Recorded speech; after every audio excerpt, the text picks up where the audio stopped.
Почитувани сограѓани, власта видно вознемирена и уплашена од поразот кој му престои на локалните избори, ги прави последните очајнички чекори.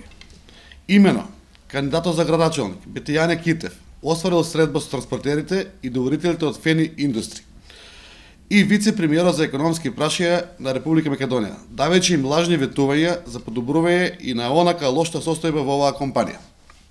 Напоменуваме дека транспортерите и доверителите се свесни за ова предизборна манипулација и дека истите имаат организирани форми на здруженија и застапување на стопанските интереси.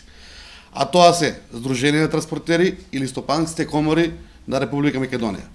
Ова е класичен пример на злоупотреба на службената должност од страна на нивниот кандидат за градоначелник во изборни цели за добивање на гласови.